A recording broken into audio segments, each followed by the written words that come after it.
اب امت محمد اور امت موسیٰ کا فرق دیکھو، قرآن سے بتاتا ہوں۔ وَلَقَدْ آتَيْنَا مُوسَىٰ 9 آیات بینات، ہم نے موسیٰ کو 9 بڑی نشانیاں دی، وہ ساری انہوں نے آنکھوں سے دیکھی۔ اور پھر ایک بہت بڑی نشانی دیکھی کہ فرعون ڈوب گیا، اس کا لشکر ڈوب گیا، وہ دوسرے کنارے پر کھڑے دیکھ رہے ہیں۔ پھر وہ کہنے لگے ہمیں تسلی نہیں جب تک فرعون کی لاش نہ دیکھیں، تو پانی نے اس کی لاش کو نکال کے باہر پھینک دیا۔ کتنی بڑی نشانیاں ہیں، ٹھیک۔ چند قدم چلے ہیں تو انہوں نے دیکھا یعکفون علی صنم، کچھ لوگ اپنے پتھر کی پوجا کر رہے تھے۔ تو 2 نبی ساتھ ہیں، سمجھو ایک آگے ایک پیچھے، موسیٰ ہارون، اور اتنے معجزے دیکھ کر بت کی پوجا ہوتے دیکھی تو کہنے لگے یا موسیٰ اجعل لنا الہا کما لہم آلہہ، کہ ہمیں بھی ایک خدا ایسا لے کر دے جس کی ہم پوجا کریں۔ آپ کو اندازہ ہو گیا؟ ادھر ہمارے نبی انتقال کر گئے، زندہ نہیں ہے، انتقال ہو گئے، فوت ہو چکے ہیں، موت آ گئی ہے۔ وہاں 2 نبی ساتھ زندہ چل رہے ہیں، یہاں نبی انتقال کر گئے ہیں۔ اور ابو بکر رضی اللہ تعالیٰ عنہ ممبر پہ کھڑے ہو کے خطبہ دیتے ہیں، من کان یعبد محمدا فإن محمدا قد مات۔ لوگوں جو محمد کی پوجا کرتے تھے تو محمد آج فوت ہو گئے، اللہ نے انہیں موت دے دی۔ ومن کان یعبد اللہ فإن اللہ حی لا یموت، اور جو اللہ کی پوجا کرنے والے ہیں ان کا اللہ زندہ ہے، موت سے پاک۔ فرق سمجھ میں ہے؟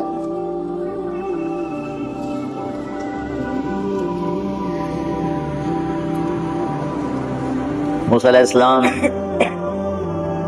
اپنی قوم کو لے کر پہنچے تو سمندر کے کنارے جا پہنچے، بھٹک گئے، آگے سمندر پیچھے فرعون۔ تو قال اصحاب موسیٰ، اصحاب موسیٰ میں طنز ہے، اصحاب موسیٰ میں طنز ہے، اور والذین معہ میں تعریف ہے۔ ایک ہے میرے نبی کے صحابہ، ان کے کیا کہنے، اور ایک ہے موسیٰ کے صحابہ۔ اصحاب موسیٰ میں طنز ہے کہ اتنے بے وقوف نادان تھے کہ اتنی لمبی صحبت اٹھانے کے بعد کہہ رہے ہیں انا لمدرکون۔ نہ ان کو موسیٰ کی فکر نہ ہارون کی فکر، ان کو اپنی پڑ گئی، کہنے لگے موسیٰ تو نے ہمیں مروا دیا۔ 40 سال میں اتنا بھی تعلق نہیں موسیٰ علیہ السلام سے ہوا کہ کہتے حضرت فرعون آ گیا، آگے سمندر، اب آپ کا کیا بنے گا، ہم آپ کی کیسے حفاظت کریں، ہم آپ پہ کیسے قربان ہو۔ الٹا ان کو کہہ رہے ہیں انا، لفظ انا پھر لام، ٹھیک ہے، اور پھر جملہ اسمیہ۔ اللہ تمہیں عربی کا ذوق دے دے، اس کے بغیر تمہیں قرآن کا حسن نہ نظر آئے گا نہ مزہ آئے گا۔ تو تم یہی ترجمہ کرو گے پس تحقیق ہم پکڑے گئے، پس تحقیق ہم پکڑے گئے۔ لیکن مجھے جو اس آیت میں مزہ آ رہا ہے، نظر آ رہا ہے کہ ان کی بے وقوفی کو قرآن بتا رہا ہے، ان کی بزدلی کو قرآن بتا رہا ہے، ان کی نبی سے محبت کے نہ ہونے کو قرآن بتا رہا ہے، اور ان کے گلے شکوے والی قوم کا ہونا بتا رہا ہے کہ موسیٰ مروا کے ہی چھوڑا تم نے۔ تو موسیٰ علیہ السلام نے کہا کلا، کلا کا مطلب تو وہی ہے جو آپ لوگ جانتے ہو، لیکن اصل مطلب یہ ہے کہ تم سارے اسی قابل ہو کہ یا فرعون تنوں لتر مار کے مار دے یا تنوں پانی مار دے۔ کلا کا مطلب تو عربی والا وہی ہرگز نہیں، لیکن کلا کے اندر موسیٰ علیہ السلام بھی آگے گیلا کر رہے ہیں کہ بے وقوف ہو تم بھی اس قابل کہ تمہیں یا پانی لے جائے یا فرعون لے جائے، کہ اتنے معجزے دیکھ کر بھی کہہ رہے ہو کہ مارے گئے. ان معی ربی، میرا رب میرے ساتھ ہے، مجھے بچائے گا نا، میرے ساتھ تمہیں بھی بچائے گا. تو ادھر سے بھی جواب ویسے ہی سرد آیا، مروا دیا.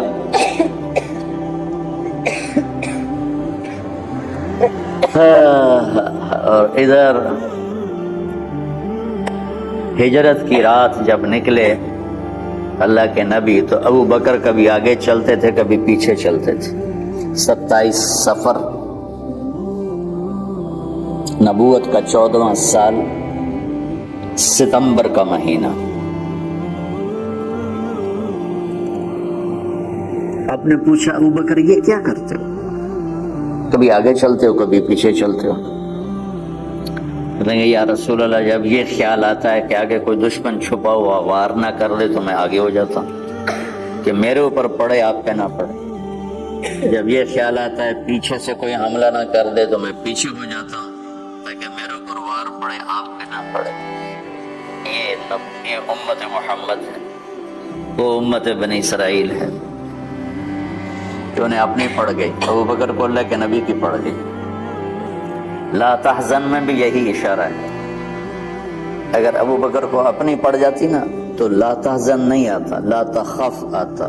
لا تخف، لا تفزع، ڈر نہیں، اللہ ساتھ. لا تحزن میں تھا کہ ابو بکر میرا غم نہ کر، اللہ ہمارے ساتھ. ان اللہ معنا، میرا غم نہ کر، اللہ ہمارے ساتھ. تو راجپوتوں میں ایک شاہ کا 14 نمبر، الحمدللہ الذی لا یعجزہ من شیء فی الارض ولا فی السماء ما شاء اللہ کان کما شاء کان فی الوقت الذی شاء علی الوجہ الذی شاء من غیر زیادت ولا نقصان ولا تقدم ولا تأخر. لکم میعاد یوم لا تستأخرون عنہ ساعة ولا تستقدمون.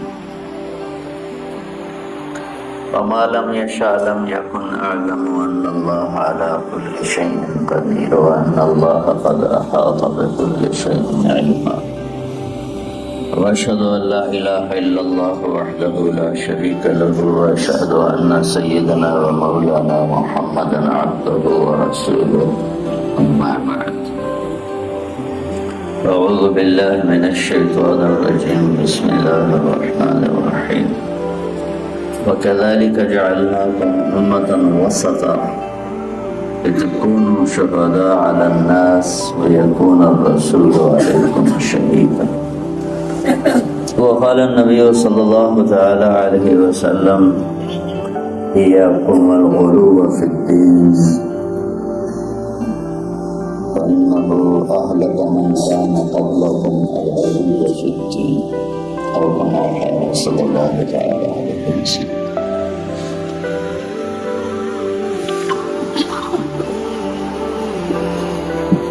میں نے ابھی ایک آیت پڑھی آپ کے سامنے کہ اللہ تعالیٰ فرماتے ہیں کہ ہم نے تمہیں امت معتدل بنایا، وسطا.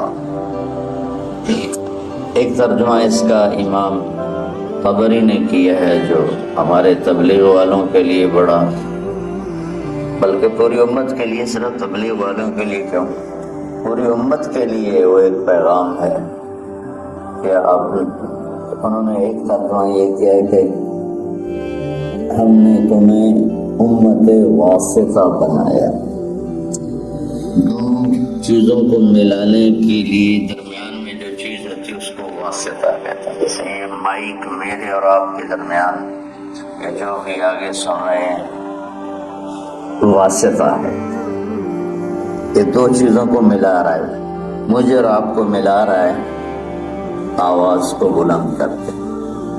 تو امام طبری نے اس کا ترجمہ، ایک ترجمہ یہ کیا ہے، یہ بھی کیا ہے امت معتدل بنایا ہے. یہ تو تمام مفسرین نے اس کا یہ ترجمہ کیا. امام طبری نے ایک ترجمہ ایک یہ ہے کہ ہم نے تمہیں امت واسطہ بنایا ہے. جیسے پہلے انبیاء آتے تھے اور وہ واسطہ ہوتے تھے اللہ اور بندوں کے درمیان، کہ لوگ اللہ کو نہیں جانتے تو ایک نبی آتا ہے، رسول آتا ہے، وہ لوگوں کو اللہ کا تعارف کرواتا ہے اور اللہ سے ان کو ملا دیتا ہے، اللہ کے سامنے انہیں جھکا دیتا ہے اور انہیں صراط مستقیم پہ کھڑا کر دیتا ہے. اب ہمارے نبی پاک صلی اللہ علیہ وسلم کے بعد کوئی نبی نہیں آئے گا، تو لہذا اے امت محمد اب تم واسطہ ہو. ہمارے ذمے ہے جو تبلیغ والے کر رہے ہیں، ہمارے ذمے ہے کہ ہم اب اللہ کے پیغام کو لوگوں تک پہنچائیں اور ہم واسطہ بنیں بندوں اور بندوں کے رب کے درمیان. یہ بہت خوبصورت ترجمہ ہے. جتنی تفسیریں میں نے دیکھی اس میں مجھے سوائے طبری کے اور کہیں نہیں ملا، اور آپ کے شاید علم میں ہوگا کہ طبری پہلی تفسیر ہے جو امت میں لکھی گئی، ابن جریر طبری رحمۃ اللہ علیہ. تو اللہ تعالیٰ نے ہمیں امت واسطہ بنایا ہے. کوئی تبلیغ میں نہیں جا رہا یا جا رہا ہے، امت ہے تو ہم امت واسطہ ہیں. نماز سب پہ فرض ہے، بہت تھوڑے سے لوگ پڑھتے ہیں، تو جو نہیں پڑھتے ان کے معافی تو کوئی نہیں. زکوٰۃ بہت تھوڑے لوگ دیتے ہیں، جو نہیں دیتے ان کو معاف تو نہیں ہے. تو ایسے ہی میرے عزیز ہے، اللہ کا پیغام پہنچانا، اللہ سے ملانے کی کوشش کرنا، یہ ساری امت کا ذمہ ہے. بہت تھوڑے سے لوگ کر رہے ہیں، بے شمار امت ہے جو بھول چکی ہے اور بھولنا بھی بھول چکے ہیں. مدت ہوئی صیاد نے چھوڑا بھی تو کیا، تاب پرواز نہیں، راہ چمن یاد نہیں. مجھے یہ شعر بڑا فٹ آتا ہے کہ ایک شکاری چھوٹے سے پرندے کو گھونسلے سے اٹھا کے لے آتا ہے اور اگر اپنے پنجرے میں ڈال دیتا ہے.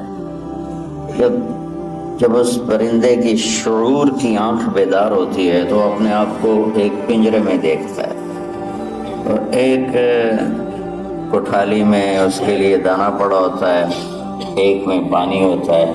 بس وہ وہاں سے دانا اٹھاتا ہے، وہاں سے پانی کے چند قطرے لیتا ہے اور وہیں پھڑ پھڑا کے بیٹھ جاتا ہے. اور جب اس کی آنکھ ہی وہیں کھلی تو اس کی ذہنیت اور اس کا جو مائنڈ سیٹ تھا وہ فکس ہو گیا کہ بھائی یہی میرا جہان ہے، یہی میری دنیا ہے. وہ پرندہ جوان ہو گیا. تب شکاری نے ایک دن دروازہ کھولا پنجرے کا، کہا اپنے چمن کو لوٹ جا، اپنے جنگل کو لوٹ جا. تو وہ آگے کہتا ہے تاب پرواز نہیں، مجھ سے تو اڑا ہی نہیں جاتا، اور اگر میں اڑ بھی جاؤں تو راہ چمن یاد نہیں. مجھے تو یاد ہی نہیں تم مجھے کہاں سے لائے ہو، تو میں کدھر جاؤں، اور میں نے اتنے ہی رہنے دے. تو اس وقت امت محمد صلی اللہ علیہ وسلم دکانوں کے پنجرے میں، فیکٹریوں کے پنجرے میں، میلوں کے پنجرے میں، زراعت کے پنجرے میں، کاروبار زندگی کے پنجرے میں ایسی بند ہوئی ہے کہ بس صبح گھر سے اپنے کام پر، کام سے گھر پر، گھر سے دکان پر، دکان سے گھر پر، یہ سارا ماحول ہے. اب جب انہیں کہتے ہیں کہ بھائی تمہیں اپنے چمن کو لوٹو، تمہیں تو دنیا میں اللہ کا پیغام سنانا ہے، تو کہتے ہیں تاب پرواز نہیں، راہ چمن یاد نہیں. تو آج جو میں تھوڑی بات کرنا چاہتا ہوں وہ دوسرے معنی پر ہے. وَكَذَلِكَ جَعَلْنَاكُمْ أُمَّةً وَسَطًا، ہم نے تمہیں امت معتدل، درمیان والی امت بنایا. اچھا، جو آیات کی نمبرنگ ہوئی ہے یہ بہت بعد میں ہوئی ہے. اللہ کا نبی کے دور میں یہ آیات کو نمبر نہیں لگے ہوئے تھے، اور اس طرح ایک ایک آیت الگ نہیں کی گئی تھی. بعد کے علماء نے اپنی محنت کوشش سے یہ آیات کا عدد تعداد مقرر کی. سورہ بقرہ کی 286 آیات ہیں. امتن وسطا، درمیان والی امت. جب علماء سورہ بقرہ کی آیات بنا رہے تھے تو ان کے سامنے تو پیچھے سے چلے آ رہے ہیں.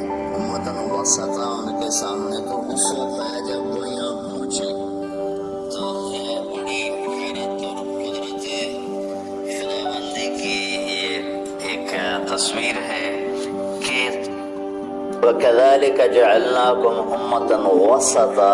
آیت نمبر 146 ہے، اور 146 وسط 286 ہے. 146 جمع 146 کتنے ہو گئے؟ مولویانو حساب تھوڑا ہی عمدہ ہے. ہاں کتنے ہو گئے؟ 200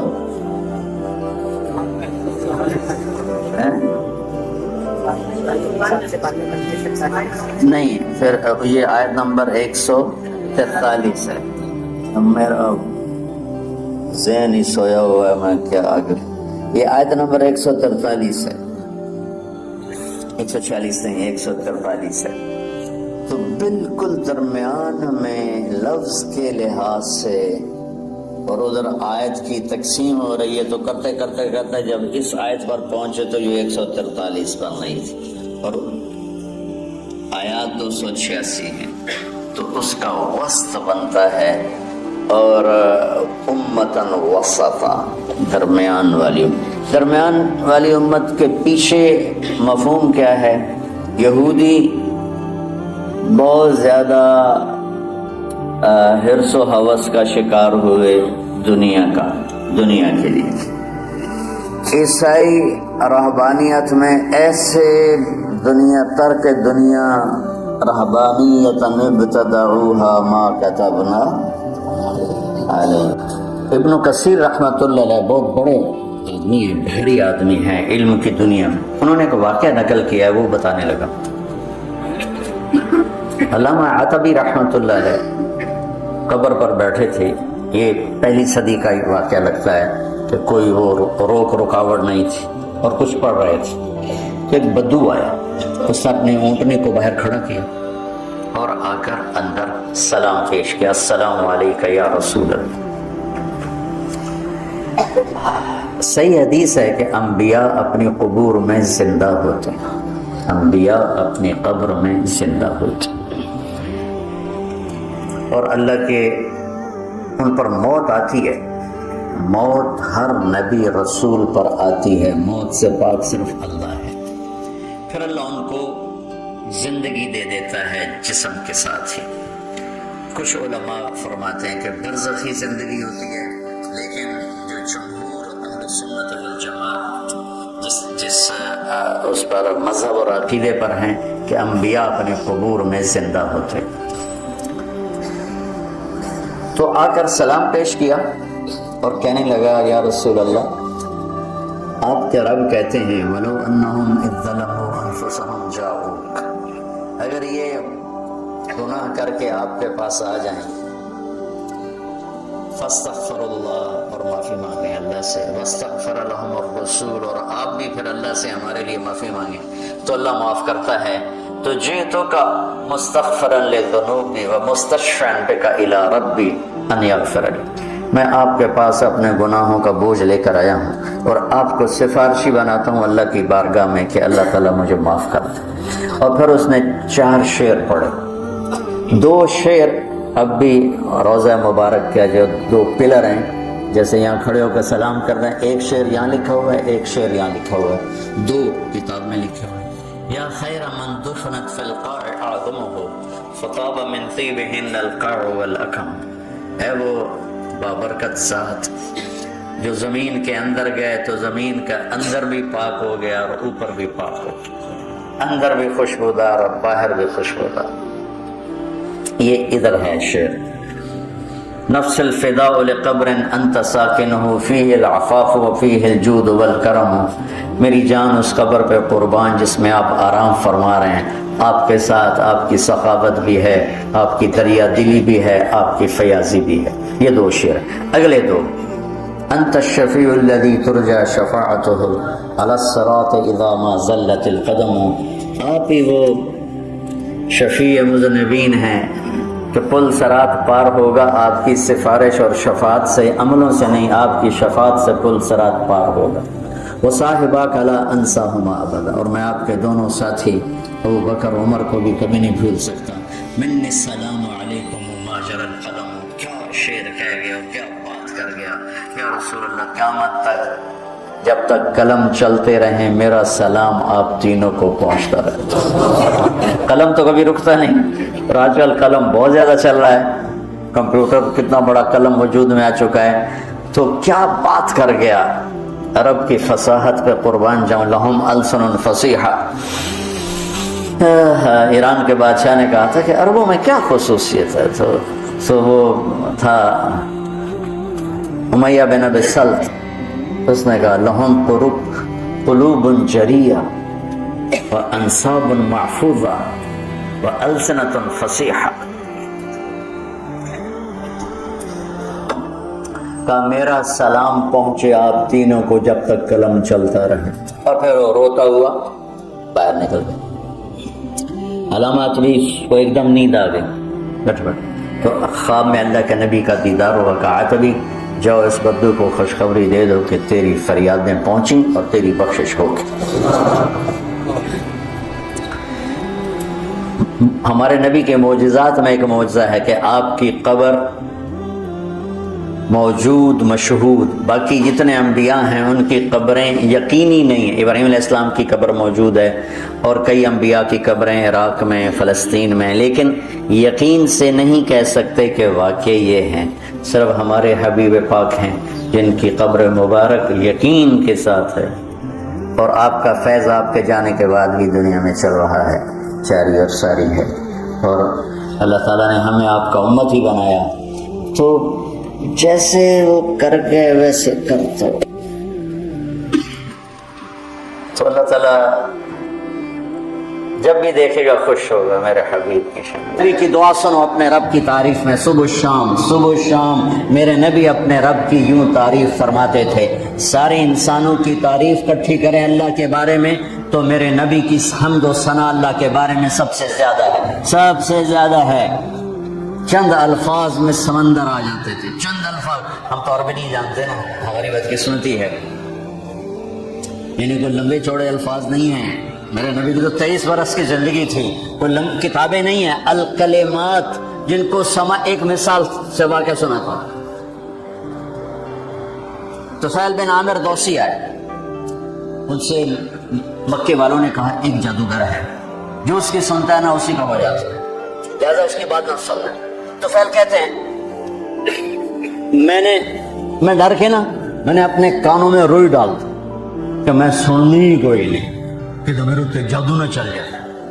طواف کر رہا ہے اور اللہ کے نبی نماز پڑھ رہے ہیں، چہرے پر نظر پڑی تو کشش پیدا ہوئی، کہنے لگا یہ کون؟ تو قریش نے کہا ہوا وہی تو ہے جادوگر اللہ تعالیٰ سے دس ہے کہ اچھا تو میں نے گھر دے گا، تو مجھے خیال آیا میں اتنا بڑا سردار آدمی ہوں اور اتنی بڑی قوم کو میں لیڈ کرتا ہوں اور شعر و شاعری کو سمجھتا ہوں، مجھے تو یہ چہرہ جادوگر کا نظر نہیں آتا، میں اس کی سنتا ہوں، اچھی بات ہوگی تو لے لوں گا، نہیں ہوگی تو نہیں لوں گا۔ تو جا کے پاس بیٹھ گیا، روئی نکال، اب نماز سے فارغ ہوئے تو اب کہنے لگا یا محمد ما تقول، کیا کہتے ہو؟ ہم جو عجمی ہیں نا، ہمارے مزاج میں بات کو لمبا کرنا، لمکائی جاؤنا، لسی پانی ٹھوکی جاؤنا، تو عرب کے مزاج میں مکھن نکال چند الفاظ میں پوری کتاب بھر دیتے۔ ایک ایسے واقعہ مزے کا سنا تھا، میں اور ایک میرا دوست عرب شاعر، ہم کٹھے قطر، تو ایک مضمون چل رہا تھا، میرے اس کے درمیان ایک بات چل رہی تھی، اس بات پر میں نے تائید کے لیے چند اشعار پڑھے کہ ہاں واقعی یہ بات ایسے ہی ہے، ہم دونوں ایک بات پہ متفق تھے۔